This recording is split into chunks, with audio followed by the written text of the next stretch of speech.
cerita sedikit. Saya pernah nginep di Tony Villa and Resort Seminyak. Jadi ini tempatnya beliau ya. Saya di-upgrade oleh beliau. Bukan rahasia, Pak ya. Dan ngobrol-ngobrol panjang ya, dan malamnya ditraktir makan lagi ya. Yang menarik menurut saya adalah beliau ini orang cerdas yang memang sangat handal dan mampu di dalam pekerjaannya di dunia perhotelan. Beliau juga cerita pada saat itu punya IT perhotelan. Jadi kalau teman-teman punya hotel, sistemnya IT-nya ya Menjadi konsep itu bisa diminta oleh Pak Angga Diguna ya. Beliau ini sangat mampu di situ dari ya. Keren banget. Terima kasih Pak Angga. Silakan. Semoga bisa stay di tempat kita lagi ya Pak Hasan ya. Siap. Bapak Ibu, nah tadi saya diinformasikan saya sudah menjadi General Manager di Tony Villa and Resort Seminyak. Nah itu dari tahun 2015 di bulan Juni. Lalu di 2019, nah ini tepat sebelum pandemi ya, kita berpikir untuk membuat sebuah sistem perhotelan ya yang kita sebut dengan Strategic Execution System. Jadi ini juga sangat nyambung banget dengan apa yang saya pelajari di Asia. Nah, jadi dengan para dosen kita, Pak San dan juga waktu itu Pak Andi, saya jadi semakin terinspirasi untuk menyempurnakan lagi sistem kita, karena ini memang sistem yang khusus untuk eksekusi gitu ya, eksekusi strategi dan pekerjaan di hospitality industry. Dan juga di tahun lalu saya mulai mencoba ya untuk membuat training consultant ya. Sebenarnya jauh sebelum pandemi sih saya juga sudah membuat ke consulting company, cuma belum terlalu serius. Nah ini kita mulai lagi yang namanya Katalis gitu ya. Jadi ada beberapa klien-klien kita di Bali yang membutuhkan training tentang perhotelan leadership, itu kita siap. Nah tahun ini juga kalau orang Bali bilang Astungkara gitu ya, saya membuka satu properti kecil di daerah Nusa Dua ya yang kita sebut dengan Mandala Hill. Nah ini bulan April kemarin. Boleh Bapak Ibu kalau mau ke Bali boleh stay di Tony's Villas di Seminyak atau yang di Nusa Dua Mandala Hill gitu ya. Oke, saya di batch 11 di Asia ya.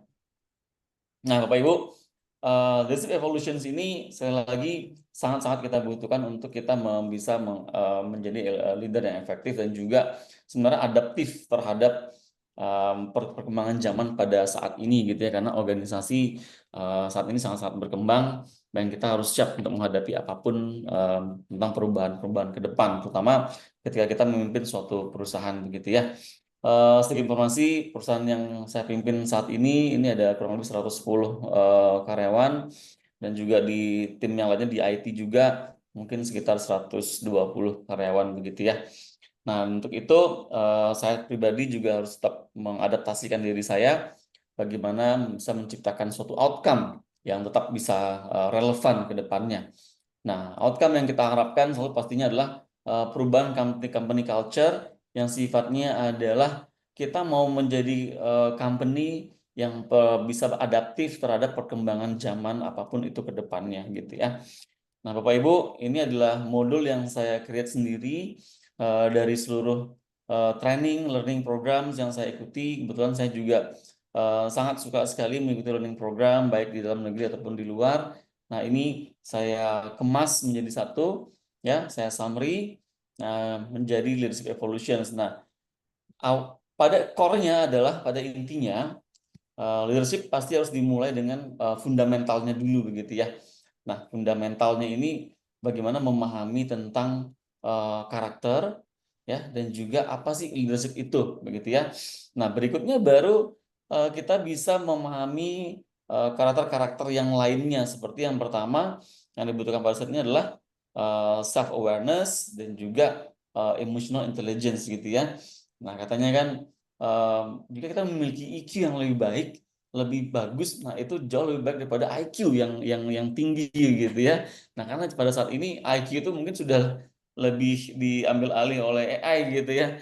Nah, jadi kita sebagai manusia yang sebenarnya kita harus lebih memiliki a sense of emotional yang lebih baik begitu. Yang kedua adalah a good communicator, sudah pasti. Jadi semakin baik kita berkomunikasi, tentunya semakin tinggi kita akan melangkah ya.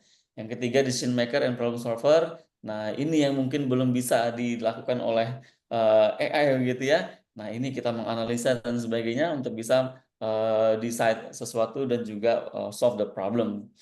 Yang keempat, tentunya kita sebagai leader pasti harus bisa untuk mendevelop dan melead tim kita, begitu ya, dari segala serangan apapun yang terjadi, begitu ya. Karena kita tidak pernah tahu apapun yang akan terjadi ke depan. Kebetulan Bali sudah cukup banyak dilanda musibah-musibah ya dari dulu ya. Ada bom, pandemi dan sebagainya ya, kita ke depannya kita nggak pernah tahu, kita harus siap untuk menghadapi hal itu semuanya gitu. Nah, yang kelima, managing time and energy. Nah, ini penting banget karena kita punya limited time, kita punya limited energy. Nah, bagaimana kita bisa untuk memanage kedua hal ini. Yang keenam, tentunya ethics dan integrity. Nah, ini kalau kita pinter aja tapi nggak punya etika dan integritas, sama dengan nol begitu ya katanya ya. Nah, ini kita harus punya itu. Yang terakhir adalah strategic thinker and juga planner. Nah, jadi kita sebagai leader harus mampu untuk memikirkan mau dibawa kemana suatu company ini 10 dan juga 10 tahun dan juga ke depannya. Ya. Baik Bapak Ibu, sebenarnya training ini biasa saya berikan itu 2 hari. Nah, sekarang saya diberikan waktu 30 menit. Kita siap belajar agak lebih cepat gitu ya, tapi esensinya tetap kita akan dapatkan. Nah, fundamental yang pertama adalah karakteristik. Nah, saya yakin seluruh leaders yang ada di depan Bapak Ibu ini ya, foto-foto ini semua memiliki karakter yang kuat gitu ya. Apapun karakter beliau, apakah pekerja keras, pemimpin yang berani dan sebagainya, berintegritas, jujur dan sebagainya. Nah, itu pasti setiap leader pasti memiliki karakternya masing-masing begitu ya. Dan itu pun yang kita harapkan ada di dalam diri kita kan begitu. Nah, Bapak Ibu, karakter jauh mengakar daripada sebuah kepribadian gitu. Nah, karena karakter itu ada di dalam diri kita jauh saat kita mulai mengetahui tentang ke dunia ini, bagaimana kita dikembangkan di keluarga kita, di lingkungan kita, disitulah kita terbentuknya sebuah karakter. Nah, karakter setelah itu baru membentuk sebuah kepribadian. Nah, ini karakter ini yang akan mengembadi apa yang bisa kita capai ke depannya, begitu ya. Nah, fundamental yang kedua adalah kita harus bisa memahami apa itu leadership, begitu ya. Nah, Bapak Ibu, saat ini kita nggak bisa lagi seperti zaman industrial gitu ya, zaman-zaman dulu ya. Sekarang ini kita harus bisa menjadi pemimpin yang bisa membawa tim kita sampai dengan self actualization gitu. Nah, inilah hierarki Maslow. Tentunya Bapak Ibu sudah sangat memahami ini ya. Pertama kita butuh makan dulu ya, terus juga punya rumah, merasa dicintai. Nah, itu kalau hanya sampai merasa dicintai itu hanya di transaksional leadership gitu ya. Tapi kita saat ini kita mampu membawa diri kita dan juga tentunya tim kita sampai dengan self actualization gitu ya. Bagaimana kita membawa tim kita sama-sama bisa sukses bareng gitu ceritanya ya, Bapak Ibu.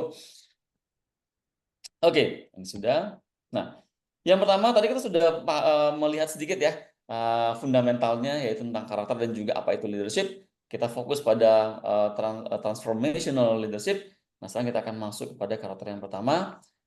Kita harus mempunyai self awareness dan juga emotional intelligence gitu ya. Nah, Pak Ibu, ini adalah sebuah circle, sebuah lingkaran paradigma sih kalau saya bisa paparkan ya. Atau siklus lihat, buat, dan dapat gitu. Nah, Bapak Ibu, kalau kita bisa memiliki paradigma atau melihat suatu hal yang lebih baik, lebih positif, tentunya hasil yang kita dapatkan akan menjadi jauh lebih baik ya. Kita melihat suatu hal yang dengan berbeda, kita berbuat dengan yang berbeda, ya, kita akan mendapatkan hasil yang berbeda. Ini juga saya banyak pelajari daripada dosen kita ya di Asia, terutama Pak San, Bu Tere dan juga para dosen yang lainnya ya memberikan pemahaman bahwa paradigma atau pola pikir, sudut pandang ini sangat penting ya. Sudut pandang kita tepat, maka hasilnya juga akan tepat gitu. Nah, kata yang kedua Bapak Ibu adalah is a good communicator. Nah, di sini cukup panjang sebenarnya, cuma izin saya singkatkan saja ya. Yang pertama, kalau kita mau menjadi komunikator yang baik, kita harus memiliki trust pastinya ya. Kalau lawan bicara kita nggak trust sama kita, nggak punya kepercayaan sama kita, pastinya ya males juga gitu ya dengerinnya ya.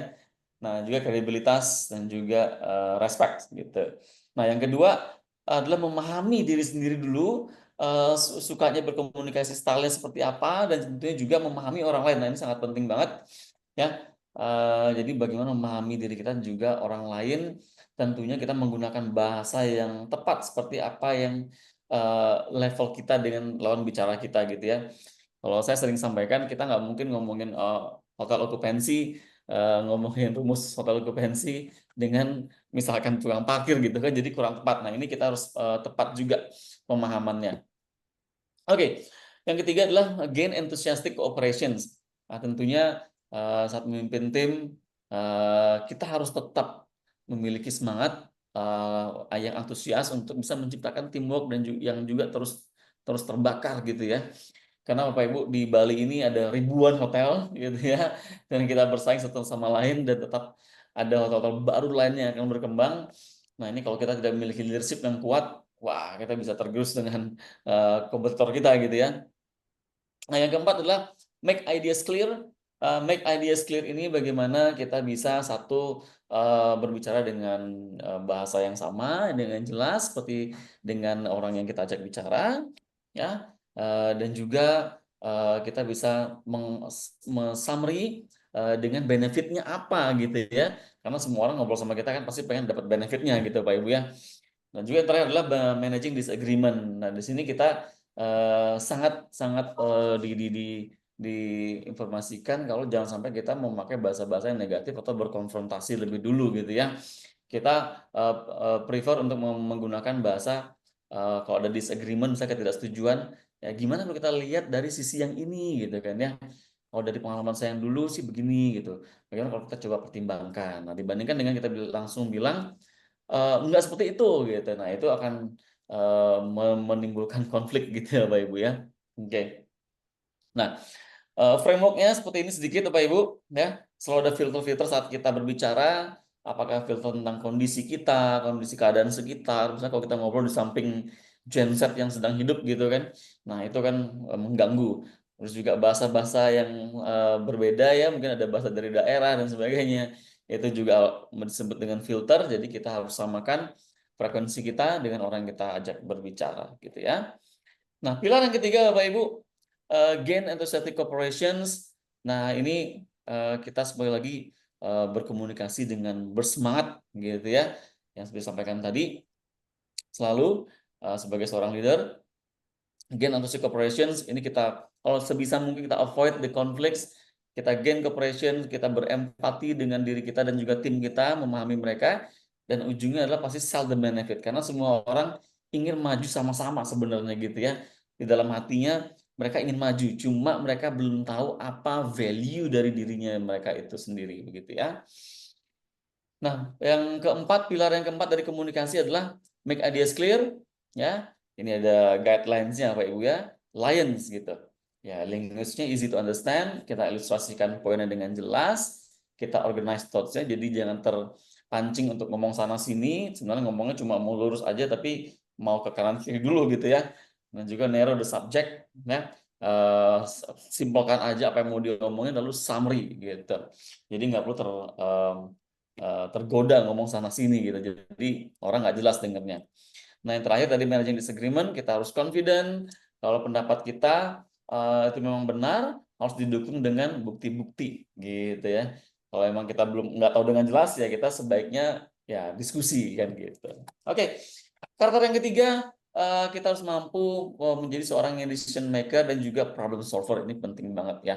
Tugas utama leader hanya satu ya sebenarnya ya, dari semuanya tugas dari satu adalah mengambil keputusan yang tepat itu sebenarnya. Cuma caranya kan tidak semudah itu, butuh proses gitu ya. Nah, 7 steps untuk membuat decision yang efektif ya.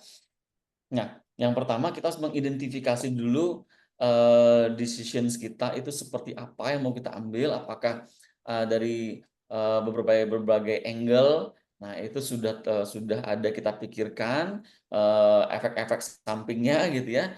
Kita gather informasinya dari semua sisi, kita gather informasi ya seperti detektif lah sedikit ya. Lalu kita identify alternatif, apakah ada alternatif yang lebih baik daripada decision kita yang ini gitu ya. Lalu kita mengukur evidence-nya apakah sudah cukup kuat untuk bisa mendukung decision kita. Mungkin misalkan saat kita kalau di hotel, apakah kita memutuskan apa kita akan renovasi, apakah kita akan menambah capital, apakah kita akan berekspansi ke market-market yang lainnya gitu ya. Nah, ini harus didukung dengan evidence. Kita memilih yang nomor 3, kita memilih dari beberapa alternatif mana paling tepat. Misal kita akan berekspansi ke market Amerika. Nah, ini apakah Amerika ini banyak nggak sih ke Bali gitu ya? Nah, apakah Amerika ini suka nggak sih dengan style hotel kita gitu? Kalau take action pastinya ya, planning tanpa actions itu useless gitu ya katanya Pandi ya. Sangat ingat banget saya. Yang terakhir baru kita review decision kita, karena pastinya nggak ada decision yang benar-benar akurat 100% di saat pertama kali dijalankan begitu ya. Selalu di-review dan juga kita lakukan iterasi-iterasi dalam decision kita. Baik, tools dan tekniknya. Nah, ini kalau dijelasin ini bisa 1 hari sebenarnya ya. Jadi Bapak Ibu pasti sudah tahu lah paling tidak. Yang pertama ada SWOT analysis ya.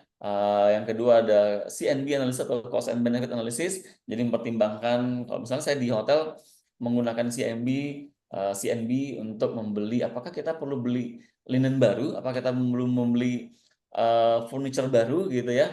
Nah, kira-kira return-nya gimana? Nah, itu dengan CNB analysis gitu ya. Decision matrix, nah ini kita gunakan untuk apakah kita bisa berekspansi ke market ini, market itu. Nah, itu kita gunakan decision matrix gitu ya. Oke. Yang keempat, karakter yang keempat, kita ada developing and leading team. Nah, ini penting banget ya, Pak Ibu.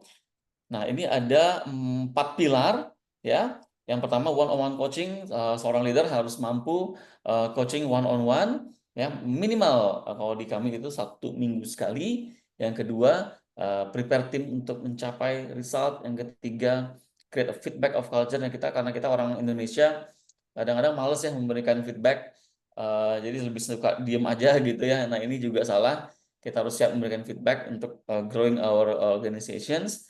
Yang keempat, leading the team in a changing environment, karena perubahan itu yang abadi ya. Nah, one-on-one coaching ini fungsinya sebenarnya adalah untuk bagaimana kita bisa membantu tim kita untuk bisa growing sama-sama. Jadi bukan ngecek kerjaannya udah sampai mana gitu ya, bukan seperti itu coachingnya. Tapi how that we can help you to grow your confidence, to achieve your goals and targets gitu ya. Nah, itu kuncinya.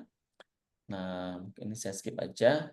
Nah, Pak Ibu, perubahan pasti ada siklusnya gitu ya, ada flow-nya ya. Kalau kita mau diem aja ya di status quo gitu ya, di sini di status quo. Tapi kalau kita mau berubah pasti ada distraction zone dulu, ada gangguan dulu ya, melebur dulu, hancur dulu, baru pelan-pelan ada adopsi, yang berikutnya baru kinerja lebih baik. Nah, ini yang terjadi juga saat saya pertama kali di sini di tahun 2012. Hotelnya sudah 25 tahun saat ini. Tahun 11 and Resort Seminyak 25 tahun, dan pertama kali saya masuk ke sini sebagai sales manager itu tahun 2012, dan di tahun 2016 saya diminta untuk menjadi general manager. Pada waktu itu saya masih umur 29 tahun ya. Saya memimpin kurang lebih ada 102 karyawan kurang lebih. Nah, itu kebanyakan adalah double ya umur daripada saya gitu ya. Jadi sudah 40 ke atas gitu. Jadi saya baru 29. Nah, ini ada zona gangguan di situ. Tapi kalau saya diamkan di situ kan status quo ya. Jadi tidak menjalankan apa yang diinginkan oleh owner kita ya. Tapi ya pelan-pelan sampai hari ini sudah sangat bagus sekali ya. Bapak Ibu boleh lihat kita di ranking kita di TripAdvisor, di semua online channel bisa dilihat juga, dan juga kita bisa ya banyak ya mendapatkan 8 tahun berturut-turut kita award winning untuk TripAdvisor gitu ya. Bapak Ibu, yang kelima karakternya adalah kita managing time and energy. Nah, ini penting banget karena kita hanya punya 24 jam dan kita nggak bisa beli waktu sama sekali ya. Dan energi kita ini sebenarnya cukup terbatas ya, karena kita manusia bukan robot gitu ya.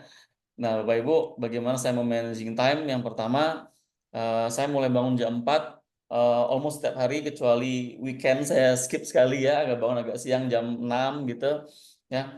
Nah, bangun jam 4, cuci muka sedikit dan sebagainya, lalu setengah 5 pagi sudah ada di tempat olahraga, apakah itu di gym dan sebagainya.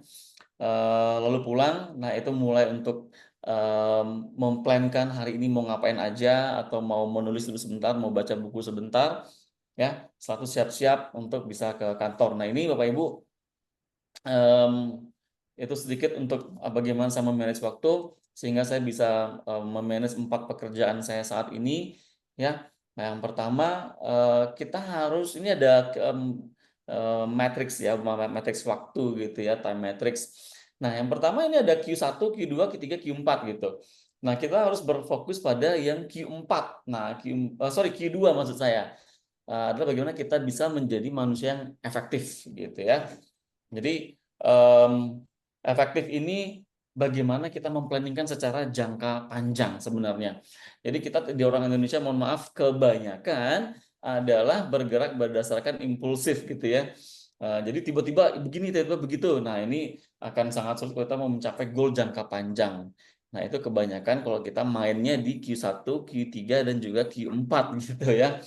Bapak Ibu bisa baca dulu sendiri. Cuma yang penting yang saya sampaikan adalah kita harus terbiasa untuk planning. Nah, weekly planning ya untuk yang jangka pendek, monthly planning untuk yang cukup jangka panjang ke depannya gitu ya. Bapak Ibu, bagaimana kita untuk bisa merenew our energy? Yang pertama kita pasti makan ya, tidur, relax, menjalin hubungan atau making relationship, dan juga bergerak itu olahraga gitu ya. Bapak Ibu, ini 5 sumber energi yang perlu kita tetap maintain ke depannya begitu ya. Yang keenam, nah ini having ethics and integrity. Nah, Bapak Ibu, percuma banget kalau kita, saya berpikir selalu dalam diri kita, dari saya, kalau kita pintar tapi kita nggak punya prinsipal, nah ini mungkin bisa jadi apa ya, teroris gitu kali ya. Pintar tapi nggak punya prinsipal gitu ya. Prinsip itu apa? Nah, fairness, respect, honesty, integrity, service, dan juga kontribusi terhadap hidup ini gitu ya. Nah, karena kalau kita di Bali ngomongnya itu adalah totom asi gitu. Totom asi adalah kamu adalah aku adalah kamu. Jadi semua itu bermula dari kita dan juga berakhir dari diri kita juga gitu. Nah, Pak Ibu, selain kita mengembangkan IQ kita, dan juga kita sangat perlu untuk mengembangkan EQ kita seperti yang di sini gitu ya. Nah, the four human intelligence, Bapak Ibu, ini saya izin ambil dari Bapak manajemen juga leadership gitu ya, Mr. Stephen Covey. Nah, beliau mengatakan kalau kita ini harus punya tujuan hidup, yaitu disebut dengan SQ atau spiritual questions. Nah, tapi kalau mau mencapai SQ ini kita harus punya dulu fisik harus sehat dulu ya, body kita harus sehat dulu ya, lalu kita punya sense of emotion sosial yang baik di EQ, dan juga kita terus mengasah otak kita di IQ. Nah, itu baru kita bisa mencapai target kita jangka panjang, mencapai SQ kita gitu ya, spiritual questions kita. Spiritual itu maksudnya adalah meaning and contributions. Bagaimana meaning hidup kita, bagaimana kita berkontribusi kepada kehidupan ini, kira-kira begitu ya. Baik, Bapak Ibu. Ini ada sedikit pertanyaan. Gimana kalau misalnya kita itu ada appraisal 6 bulan sekali sama Tuhan gitu ya. Nah, apakah kita masih mau menjalani hidup yang seperti ini? Gitu. Ini saya singkat aja gitu ya. Ini yang saya ambil sering, gimana kalau kita punya satu waktu harus appraisal sama Tuhan, kita naik ke atas tapi nggak tahu balik atau enggak gitu ya. Tapi semoga balik. Nah, kita ditanya, kamu ngapain aja di bumi itu, ngapain aja gitu kan. Nah, itu kita pasti akan berbuat hal yang berbeda gitu ya. Oke, ini adalah pohon integritas, Bapak Ibu. Semua berawal dari integriti, menciptakan karakter, ya, lalu kita menciptakan keinginan kita, lalu kita ingin jadi apa, kita itu menciptakan kapabilitas kita, ya. Setelah kita capable, baru kita bisa kompeten. Setelah kompeten, kita baru menghasilkan resultnya gitu ya. Nah, jadi semua berawal dari integritas gitu, Bapak Ibu. Baik, Bapak Ibu, ini karakter yang terakhir, bagaimana kita menjadi seorang strategic thinker dan juga planner, ya. Nah, di sini saya seringnya menggunakan adalah 5 stages of strategic management, balance scorecard, dan juga 4 disciplines of execution. ya. Saya nggak bisa jelaskan lebih lanjut. Ini kalau Bapak Ibu mau kita diskusi, saya anytime suka banget membahas tentang balance scorecard dan juga 4DX begitu ya. Nah, Bapak Ibu, ini kalau kita ngomongin strategi, ya, ini yang pasti ada juga ada yang namanya SWOT analisis ya untuk menganalisa bisnis, berawal dari apa visi misi perusahaan kita, goals perusahaan kita apa, ya, dan juga mengimplementasikan strateginya sampai dengan mereview. Nah, Bapak Ibu, ini yang saya buat di dalam software saya, yang saya buat strategic execution system yang kita sebut dengan headquarter. Dan kita terintegrasi dengan Property Management System atau PMS, dan juga kita terintegrasi dengan beberapa software nasional kita di Indonesia untuk bisa menjalankan suatu hotel dengan the whole system begitu ya. Baik, Bapak Ibu, ini balance scorecard sudah Bapak Ibu pasti sudah sangat mengetahui ini ya. Ada 4 perspektif dari learning and development. Kalau timnya pintar, bagus, kompeten, pasti internal proses atau operasional itu jalan bagus gitu ya. Operasionalnya bagus, pasti tamunya puas, customer benefit ya. Tamunya sangat ingin kembali. Semoga Pak San dan para dosen-dosen saya mau balik lagi ke hotel ini ya. Baru ada duitnya gitu ya. Tapi kadang-kadang kita kan seringnya ngomongin duitnya dulu, tapi tanpa memikirkan bagaimana kita mendevelop tim kita. Nah, ini terbalik sepertinya. Baik, Bapak Ibu. Nah, ini visi misi 1 menit perusahaan lagi core Pak value Angga berdasarkan waktunya. balance scorecard seperti ini gitu ya. Ada pilar-pilarnya berdasarkan balance scorecard. Oke, Bapak Ibu, ini 2 slide terakhir saya ya. Kalau kita ingin membentuk habit yang berbeda ya, untuk kita mengejar impian kita, kita harus mempunyai pertama kita asah dulu attitude dulu ya, knowledge-nya kita asah, skill-nya kita asah, baru menciptakan sebuah habit gitu ya. Jadi yang saya pelajari dari Mr. Stephen Covey juga adalah kita work on habit gitu ya untuk mencapai gunung yang tinggi. Nah, kita pelan-pelan aja kita work on habit gitu. Baik Bapak Ibu, saya summary ya. Leadership evolution sini terdiri dari fundamentalnya dulu, tahu gimana karakter kita, apa itu leadership, lalu bahwa kita memahami 7 karakter sebagai seorang leader. Yang pertama adalah self awareness and emotional intelligence, yang kedua good communicator, yang ketiga decision maker and problem solver, yang keempat developing and leading team, yang kelima managing time and energy, yang keenam ethics and integrity, 7 strategy thinker and planner. Nah, kira-kira itu Bapak Ibu. Saya ucapkan terima kasih pada Pak San Terima dan kasih seluruh. Angga. Terima kasih Pak Terima kasih San. banyak. Itulah teman-teman sekalian, training leadership 2 hari dalam 28 menit. Tadi saya hitung ya. Tapi isinya keren banget dan bagus semua ya. Saya tidak akan mensumarikan atau menceritakan dan waktu tidak cukup untuk tanya jawab. Saya ingin 1 kalimat dari Pak Angga untuk penutup, terutama untuk teman-teman yang baru mau kuliah. Baru mau Oke, kuliah S2 ya. Silakan Pak. baik. Bapak Ibu, tidak lain tidak bukan, Pak Ibu sudah ada di tempat yang tepat di Institut Asia bersama dengan Pak San ya. Saya senang banget kuliah di situ ya selama kurang lebih 1,5 tahun, dapat ilmu yang benar-benar aplikatif untuk mendukung pekerjaan saya. Sukses buat Pak San dan juga Institut Asia. Semoga bisa ketemu lagi di suatu waktu. Terima kasih Pak San.